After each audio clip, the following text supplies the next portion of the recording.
¿Cómo están, amigos? Retomamos después de haber estado un poco perdidos del programa. El tema del trabajo y la pandemia hacen definitivamente un poco difícil hacer muy continuamente el programa, pero el día de hoy he querido tocar algo que me ha tocado ver desde, valga la redundancia, muy cerca, un proceso vinculado a niños y las modificaciones que ha merecido la Ley 1173 a este sector vulnerable. Concretamente respecto a la ultraprotección, la diferenciación activa que tienen, las obligaciones activas que tiene el Estado a efectos de atender casos en donde se vean vinculados como víctimas los menores de edad, niños, niñas, adolescentes, entiéndase. Y a tal efecto me ha parecido adecuado tratar estas modificaciones, puesto que están en su etapa embrionaria aún practicándose. Y creo que es importante que todos los conozcamos, sobre todo los abogados que estamos ejerciendo y que definitivamente han cambiado hasta el ordenamiento de la guarda y el tratamiento que se debe hacer al respecto sobre menores. Al respecto, quiero hacer hincapié sobre el artículo 24 del Pacto Internacional de Derechos Civiles y Políticos, que ha sido ratificado por nuestro país en el 410 de la Constitución y que ha merecido precisamente este carácter, este pie para que se hagan modificaciones, la base, entre otros tratados, para que se incorporen modificaciones al Código de Procedimiento Penal en tratativa de derechos y de menores. El artículo 24 de este pacto, en el numeral 1, indica que todo niño sin discriminación alguna merece y requiere protección por el Estado y su familia. Y este ha sido el sentido también que ha adquirido nuestra jurisprudencia en distintas sentencias, como la 033 quebrado 2015, la 633 quebrado 2019, la 872 quebrado 2018 S2 y entre otras, ¿no? Entonces, la jurisprudencia ya ha determinado múltiples lineamientos, inclusive bastante sorprendentes cuando se trata de sobreseimientos en caso de niños, la forma en la que debe tratar el Estado este tipo de investigaciones, con un carácter y un principio inclusive de presunción de veracidad. Y cabe aclarar entonces desde qué momento se pueden tomar en cuenta los derechos de un niño, cuándo nacen estos derechos, cuándo nacen los derechos de las personas concretamente. Y esto es un debate que inclusive ha llegado a otros temas mucho más polémicos, puesto que no se tiene conocimiento desde qué momento en realidad se adquieren estos derechos en el día a día. Pero nuestra ley ha sido expresa, lo dice tanto la ley 548 como el Código Civil en su artículo 1, que se reconoce la protección y los derechos de una persona desde el momento de la concepción. La ley 548 también ha dado este lineamiento y refiere que desde la concepción se tiene todo lo más favorable para una persona.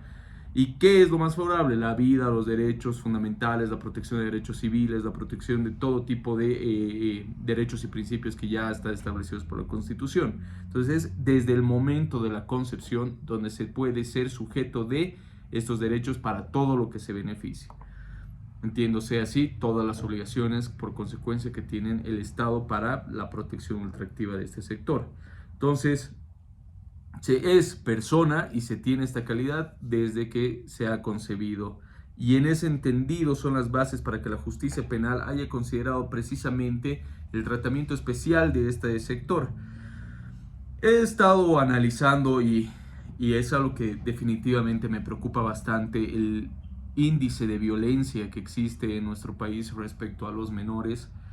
Y estuve indagando mucho en informes defensoriales y en estadísticas que reflejan, desde mi punto de vista, una preocupación abundante y una necesidad precisamente ya desde hace tiempo de que existan estas modificaciones, puesto que los índices de violencia son altísimos y superan desde lo que hemos podido analizar los índices de violencia de la mujer, los índices de violencia animal, los índices de violencia en general, y que siendo un sector vulnerable que destaca por su precisamente incorporación de medidas para su protección, las estadísticas son altísimas y en tal sentido creo que conviene darle una pequeña repasada para que todos conozcamos lo grave que es el problema.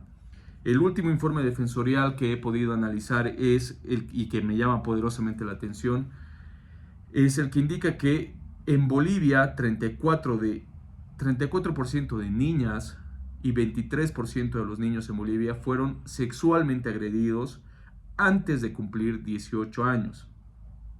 el 43.9% de niñas adolescentes entre 15 y 19 años de edad fueron víctimas de violencia física, 11% fueron víctimas de violencia sexual por parte de su pareja y 48.7% fueron víctimas de agresión emocional. El 52% de mujeres entre 15 y 49 años de edad han sufrido violencia física. Bueno, estoy hablando del tema de violencia contra las mujeres. Y pasa a un promedio de que 12 niñas o niños adolescentes son violados al día. Es decir, que 60% de los sospechosos son delincuentes reincidentes. 3 de cada 4 casos de agresión sexual involucran a menores de edad y concurren en casas o en escuelas. Es una información espantosa y que realmente merece la atención y el conocimiento de nuestras autoridades a efectos de que se puedan emplear estas herramientas de forma más efectiva. Y lastimosamente los niños y las niñas muchas veces, por la falta de recursos, por la falta de acceso a la justicia, estos casos quedan prácticamente en nada, ¿no?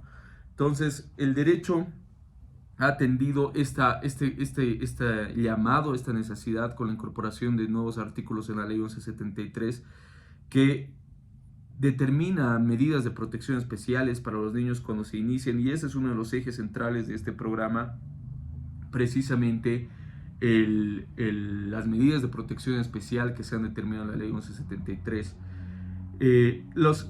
Creo yo desde que hay tres criterios para determinar y conocer la Ley 1173 y sus formas en las que se ha determinado. Son 3 elementos que he podido determinar, que son un elemento ultraprotectivo a efectos de que se agote todo lo indispensable para la protección, un efecto diferenciado y un efecto afirmativo, entendiéndose como obligaciones positivas del Estado. Y estos 3 elementos también desprenden la ratificación sobre distintas convenciones de derechos y tratados, Convención sobre los Derechos de Niños, el Pacto de San José. Hay muchos fallos jurisprudenciales que hablan precisamente de la protección de estos niños. Entonces, este fenómeno de violencia era y es uno de los elementos fundamentales para que se pueda hacer esta aplicación de modificación de medidas especiales. Y quiero hacer hincapié en ese aspecto a lo que nos refiere la Ley 1173, que lo voy a buscar ahora mismo, sobre precisamente la incorporación de medidas de protección especiales que se han determinado y han modificado el artículo 389, incorporando víes, quinquies y así sucesivamente. Y nos dice concretamente el 389, y voy a dar lectura literal. 389 está modificado por el artículo 14 de la Ley 1173, que dice: aplicación cuando se trate de delitos vinculados a distintas formas de violencia contra niños, niñas, adolescentes, mujeres, se aplicará la medida de protección especial establecida en los siguientes artículos. Y así determina el bis: protección especial, además de las medidas de protección establecidas en el Código Niño, Niña, Adolescente, la Ley 548 y la Ley 348, la jueza, al momento de tomar conocimiento de los delitos previstos en el artículo precedentemente y de oficio a pedido de la parte de la víctima o su representante, sin necesidad de que constituya el querellante, podrá aplicar al imputado distintas medidas de protección. ¿Cuáles son estas medidas de protección? Las que más me llaman la atención son las que se determinan en el 5. La suspensión temporal del régimen de visitas, guarda o custodia y convivencia con la víctima, medida que se mantendrá entre tanto se resuelva en la jurisdicción correspondiente. Prohibición de inferir en cualquier forma del ejercicio de la guarda o crianza y educación, y la devolución inmediata de objetos y documentos. En realidad son 13 medidas de protección las que se determinan, y también entre estas la 13, que es la fijación provisional de la guarda, debiendo dar inmediato a la juez o juez en materia. Es decir, que este artículo de la Ley 1173, que además faculta que, aparte de las que están vinculadas a la Ley 348 y la Ley 548, el Código de Procedimiento Penal ahora determina que el juez de instrucción, o en este caso el juez penal, tiene la posibilidad de disponer la guarda en favor de menores a efectos de tutelar y dar protección especial a los niños que se encuentran en situación de violencia. Medidas de protección que están sujetas también a lo que ha dispuesto la Ley 1173 respecto al incumplimiento. Ok, vamos a hacer una pausa, un paréntesis ahí, porque quiero hacer hincapié en estas medidas de protección más adelante. ¿Qué dice nuestra jurisprudencia respecto a este amplio espectro y criterio de la protección a menores? Tenemos, por ejemplo, la sentencia constitucional que ya habíamos referido, la 872 quebrado 2018 S2 y la 633 quebrado 2019, que han basado mucho de su criterio en un fallo colombiano que es la sentencia T973 quebrado 2011 de 15 de diciembre de 2011. Esta sentencia de Colombia indica que bajo la concepción de los niños por su falta de madurez física y mental se les hace especialmente vulnerables e indefensos frente a todo tipo de riesgos. Entonces, este es el pilar por el cual la necesidad de incorporación ha ido mutando, el derecho muta y ha ido mutando hasta el punto de llegar a esta aplicación de medidas de protección especiales. Y concretamente dice esta sentencia que se le hace indispensable que el Estado y los estados en general, además de la comunidad internacional, los han proclamado como sujetos de protección especial por parte de la familia, la sociedad y el Estado, centrando su atención en el propósito de garantizarles el tratamiento preferencial en óptimas y adecuadas condiciones. Entonces, ese ha sido uno de los muchos criterios que también ha tomado el sentido de la ley 1173 para incorporar precisamente esta posibilidad que tienen de acudir a un juez penal para suspender una guarda, para suspender una visita, para emitir una medida de protección que restrinja a su agresor a acercarse, puesto que muchas veces los agresores son los mismos que están dentro del núcleo familiar. Entonces, no podemos dejar a la víctima con su agresor, que puede ser su madre, su padre o un hermano, y precisamente para esto le da la posibilidad al juez penal de, una vez iniciado el proceso, disponer estas medidas de protección, que sí necesariamente tiene que disponerlas el juez. Entonces, ¿cuál es el procedimiento?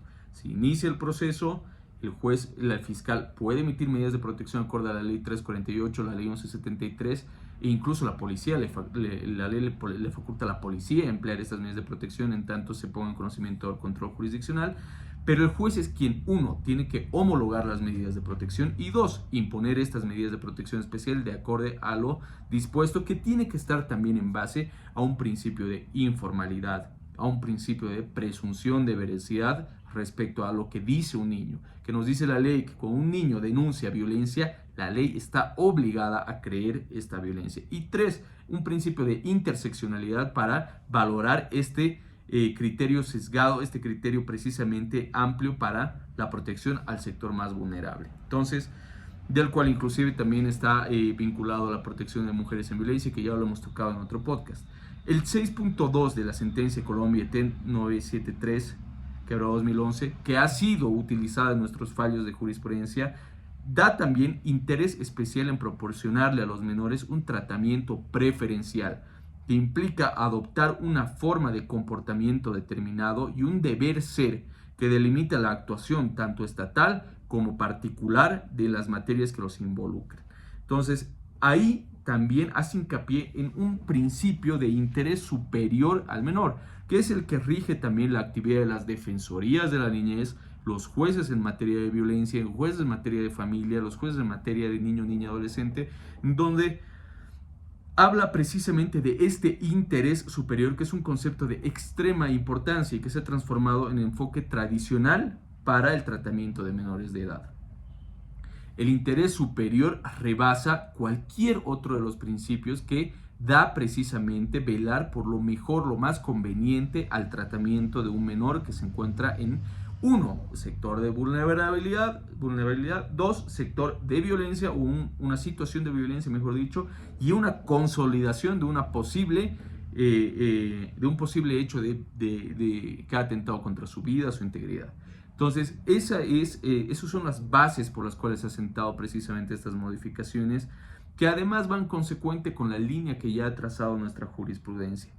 Entonces tenemos que de forma internacional igual ha sido tratado este principio de interés superior, de valorar lo más amplio para el catálogo de los derechos en favor de los niños, niñas y adolescentes, y de que se ramifican los demás derechos. Volvemos a la ley 1173.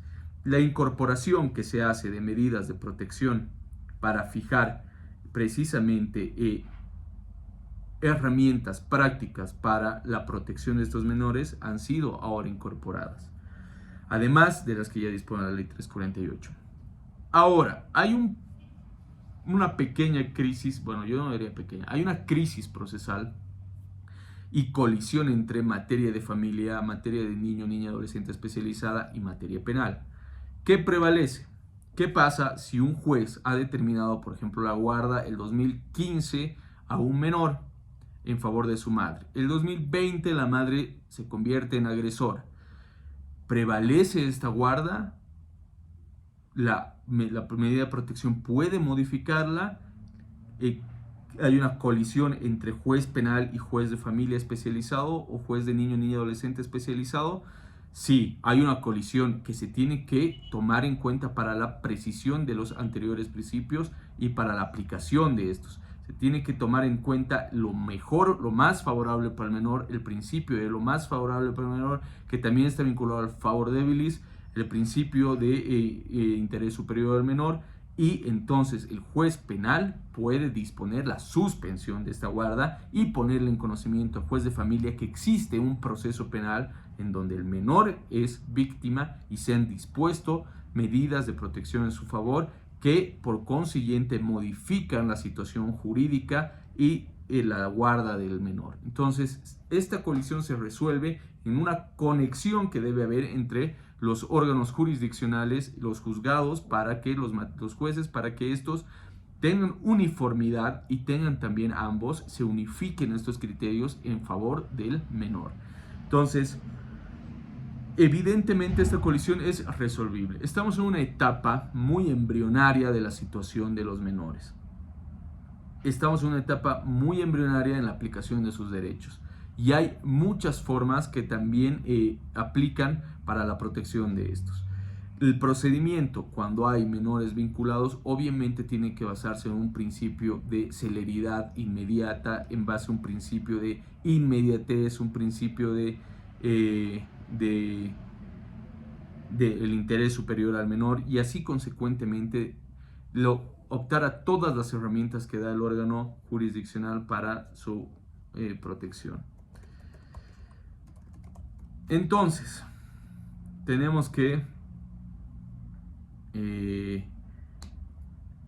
los menores también han tenido un tratamiento en la justicia constitucional, en la jurisdicción constitucional, a efectos de que se pueda aplicar a acciones de defensa para velar precisamente este interés superior. Y esas acciones de defensa concretamente indican que se tiene que velar y tratar de hacer una excepción cuando está vinculada a la vida, a la seguridad de los menores. Entonces, precisamente de ahí se han desprendido los fallos de jurisprudencia que tienen esta vinculación directamente con el menor.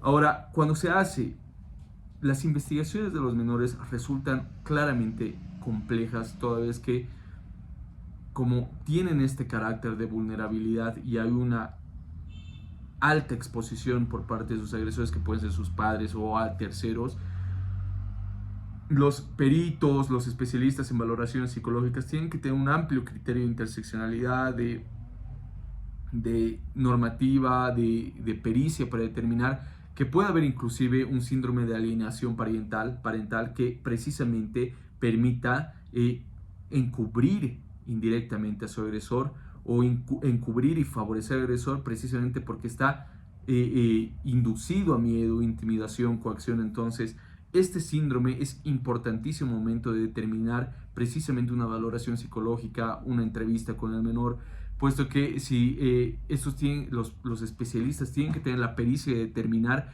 si concretamente existe esta forma de inducción para favorecer a su padre, el madre que ha sido, o padre o la madre que ha sido agresora, o un hermano. Entonces, eso es un aspecto fundamental, puesto que así como hay el principio de presunción de veracidad, se tiene que determinar también esta alineación para favorecer a quien puede ser su agresor. Entonces, es un aspecto y una piedra que también, como en todas las materias del derecho en nuestro país al menos, carecemos de capacitación para determinar y que estos resultados de las entrevistas y de las valoraciones sean completas y determinemos si existe esta alineación para no encubrir, no ser parte de la impunidad del agresor. ¿Y por qué lo digo esto? Hoy digamos que tenemos un menor que es agredido por su padre o su madre y mañana el padre le dice no pasa nada, lo induce a esta alineación parental. Y precisamente este es el factor por el cual se favorece y no se encuentra indicios de violencia. Entonces, son trabajos de las defensorías, son trabajos de los peritos, psicólogos, son trabajos de los psicólogos forenses, son trabajos de las autoridades que están a cargo de la prosecución e investigación de estos delitos y de la protección de menores. Nuevamente tocamos un tema bien amplio que no logra terminarse en 20 minutos y claramente esto refiere que hay que tratar de hacer evolucionar y madurar este nuevo tratamiento que da la ley 1173 y tratar de que este tratamiento sea el que se aplique y lo conozcan tanto abogados, partes, jueces, autoridades para la aplicación de un derecho favorable, un derecho amplio, un derecho irrestricto para un sector vulnerable.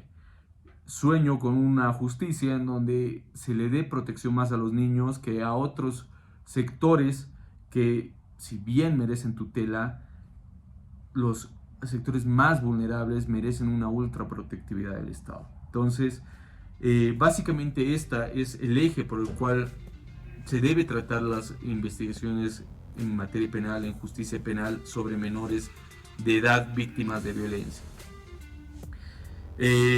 Bueno, hemos dado un pequeño pantallazo de las modificaciones que ha dado la ley 1173, de los criterios y principios que se tienen que tomar en materia de investigación penal cuando hay menores de edad, y con un llamativo índice de violencia que hemos reflejado en estadísticas. Quiero despedirme haciendo un llamado de atención a todas las personas que conocen estos hechos a efectos de que no permitan la impunidad y permitan acudir a los menores a una justicia que ahora les favorece mucho más que antes.